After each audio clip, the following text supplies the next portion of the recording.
Welcome viewers, আজকের টিউটোরিয়ালে আমি দেখাবো কিভাবে আপনারা আপনার ফটোর ব্যাকগ্রাউন্ড খুব সহজে ফটোশপ দিয়ে ব্লার করবেন। তো যদি ব্লার করতে চান তো তাহলে জাস্ট প্রথমেই এই কুইক সিলেকশন টুলটি সিলেক্ট করুন। সিলেক্ট করার পর এখানে আপনারা দেখতে পাবেন সিলেক্ট অ্যান্ড মাস্ক, এখানে ক্লিক করবেন। ক্লিক করার পর আপনারা ঠিক এরকম একটি ইন্টারফেস দেখতে পাবেন, যে ইন্টারফেসটি সম্পূর্ণ ভিন্ন। তো তারপর আপনারা যে কাজটি করবেন, যদি আপনাদের এই কালারটি না থাকে তো তাহলে যেটা করবেন সেটা হচ্ছে এখানে ক্লিক করবেন। ক্লিক করার পর এখান থেকে জাস্ট এই ওভারলে এটা সিলেক্ট করে নেবেন, তাহলে কিন্তু এই কালারটি হয়ে যাবে। হয়ে যাওয়ার পর এখানে দেখতে পাচ্ছেন কুইক সিলেকশন টুল, এই টুলটি সিলেক্ট করবেন। সিলেক্ট করার পর আপনারা যে অংশটুকু ক্লিয়ার রাখতে চান সেই অংশটুকু জাস্ট সিলেক্ট করে নেবেন। তো আমি আমার পিকচারটি একটু জুম করে নেব। জুম করতে হলে আপনাদের যে শর্টকাট ইউজ করতে পারেন সেটি হচ্ছে জেড। জেডের যদি আপনি ক্লিক করেন, ক্লিক করার পর এখানে দেখতে পাচ্ছেন আমার যে মাউস পয়েন্টার আছে এটা মাইনাস দেখাচ্ছে। যদি এটা প্লাস করতে চান, প্লাস বলতে জুম আর মাইনাস বলতে জুম আউট, আর প্লাস হচ্ছে জুম ইন।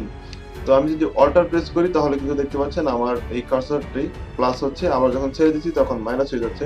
তো এটি আপনারা এই উপর থেকে উপরে নিতে পারবেন। এখানে যদি আমি প্লাসে ক্লিক করি তাহলে কিন্তু জাস্ট এখন ক্লিক করলে আমার ফটোটি জুম হতে থাকবে। তো এখন আমি আবার কুইক সিলেকশন টুলটি সিলেক্ট করে এটা আমি যতটুকু আমার ক্লিয়ার দরকার ততটুকু আমি সিলেক্ট করে নেব। তো আপনারাও সিলেক্ট করে নেবেন।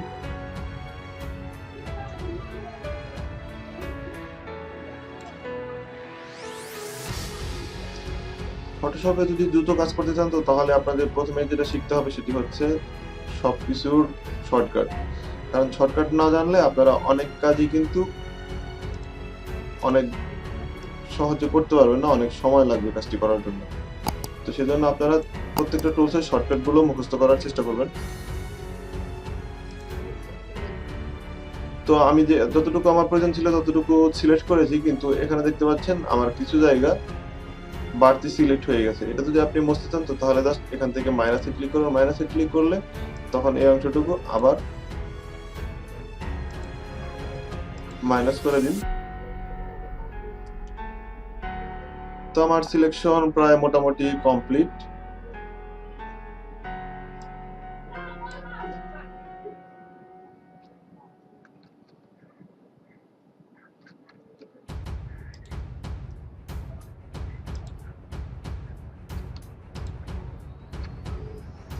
তো তারপর আপনারা যেটা করবেন, স্ক্রল করে নিচে আসবেন। নিচে আসার পর এখানে দেখতে পাচ্ছেন ডিসকন্টামিনেটেড কালার, এখানে আপনারা ক্লিক করবেন। ক্লিক করার পর এখান থেকে আপনারা এখানে দেখতে পাচ্ছেন নিউ লেয়ার উইথ মাস্ক, এখানে ক্লিক করবেন। ক্লিক করার পর এখান থেকে ওকে ক্লিক করবেন। ওকে ক্লিক করার পর আপনারা দেখতে পাচ্ছেন এরকম একটি মাস্ক তৈরি হয়ে গেছে। আর এই মাস্ক আপনি যত ভালোভাবে ক্রিয়েট করতে পারবেন ঠিক তত ভালোভাবেই কিন্তু আপনারা ব্লারটি করতে পারবেন। তো আমি যদি এখন আমার এই ব্যাকগ্রাউন্ডটা ওপেন করে দিই, ওপেন করে দিলে আপনারা দেখতে পাচ্ছেন আমার সেই আগের ফটোটি। আর এটা যদি আমি অফ করে দিই তাহলে জাস্ট আমরা যতটুকু ক্লিয়ার রাখবো ঠিক ততটুকু এখানে আমরা দেখতে পাচ্ছি। তো আপনাদের যদি সিলেকশনে কোনো সমস্যা থাকে তো তাহলে আপনারা যেটি করতে পারেন, এই যে আমাদের যে পিকচারটি আমরা সিলেক্ট করেছি সেই পিকচারের উপর এই মাস্কের উপর যদি আপনি কার্সরটি রেখে অল্টার প্রেস করে ক্লিক করেন তাহলে আমাদের ফটোটি এরকম ইনভার্স হয়ে যাবে। ইনভার্স হয়ে যাওয়ার পর আপনারা যে কাজটি করবেন সেটি হচ্ছে ব্রাশ টুলটি নেবেন। ব্রাশ টুলটি নেওয়ার পর আপনারা অবশ্যই এই ফরগ্রাউন্ড কালার এটা ব্ল্যাক রাখবেন। আর ব্ল্যাক করার সবচেয়ে সহজ পদ্ধতি হচ্ছে প্রথমে আপনারা ডি চাপবেন। ডি চাপলে যেটা হবে, আপনাদের এখানে যদি অন্য কোনো কালার থাকে তাহলে এটা কালো এবং সাদা হয়ে যাবে। তারপর আপনারা যেটা করবেন সেটা হচ্ছে এক্স। এক্স ক্লিক করলে তাহলে কিন্তু আপনারা ফরগ্রাউন্ড ব্যাকগ্রাউন্ড কালারটি সুইচ করতে পারবেন। তো এখানে ব্ল্যাক রেখে আপনারা এই ব্রাশ দিয়ে আপনারা যে জায়গাগুলো আপনাদের প্রয়োজন নেই সেই জায়গাগুলো আপনারা এখান থেকে আবার কেটে দিবেন বা মুছে দিবেন। তাহলে পরবর্তীতে আমরা যখন এই ছবিটি ব্লার করব তখন এই ছবিটি দেখতে অনেক সুন্দর লাগবে। আর যদি এই জায়গাগুলো থেকে যায় তাহলে কিন্তু আমাদের ব্লার করার পর এটা বোঝা যাবে যে আমরা এটা ব্লার করেছি। আর যখন আপনি এগুলো ক্লিয়ারলি কেটে দিবেন তখন কিন্তু আর এটা বোঝা যাবে না।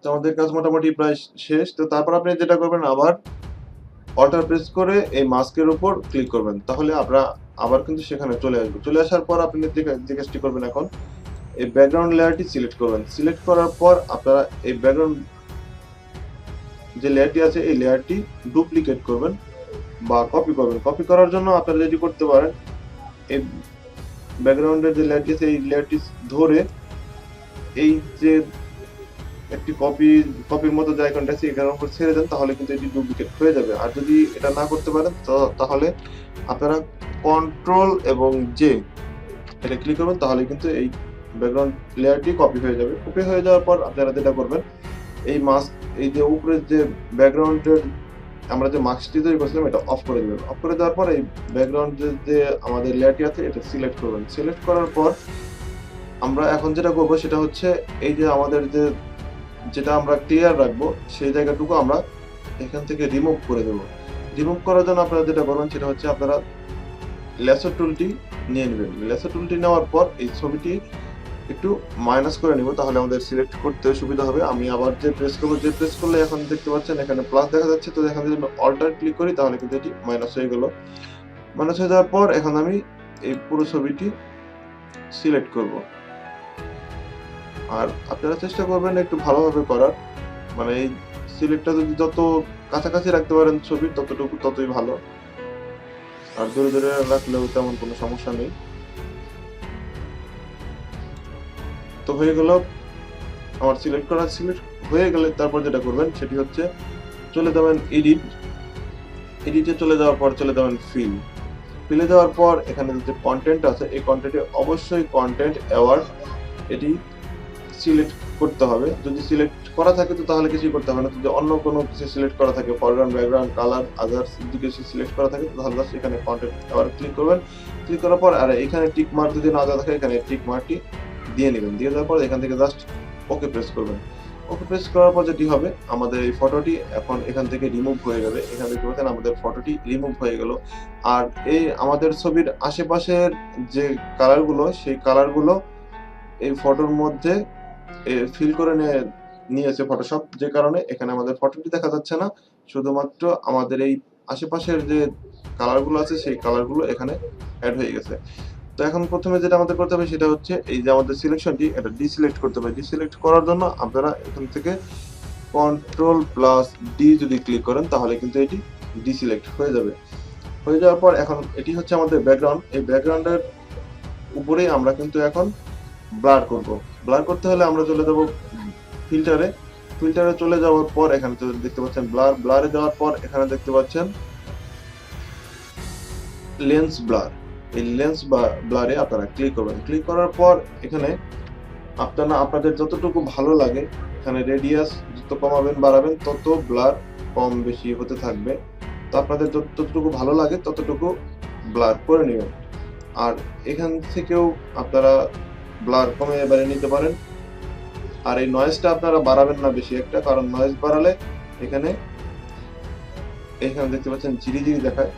এগুলো আমার কাছে ভালো লাগে না, যে কারণে আমি সবাইকে রিকমেন্ড করবো এই নয়েজগুলো আপনারা দিবেন না। তো তারপর এখান থেকে জাস্ট ওকে প্রেস করবেন। ওকে প্রেস করার পর দেখতে পাচ্ছেন আমাদের ব্যাকগ্রাউন্ডটি ব্লার হয়ে গেল।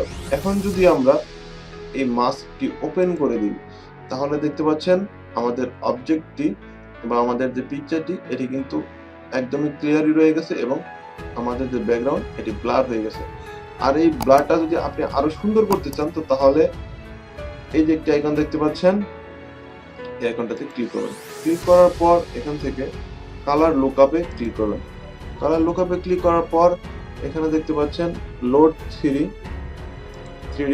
এখানে ক্লিক করবেন। ক্লিক করার পর এখানে দেখতে পাচ্ছেন ফল কালার লুক, এটিতে ক্লিক করবেন।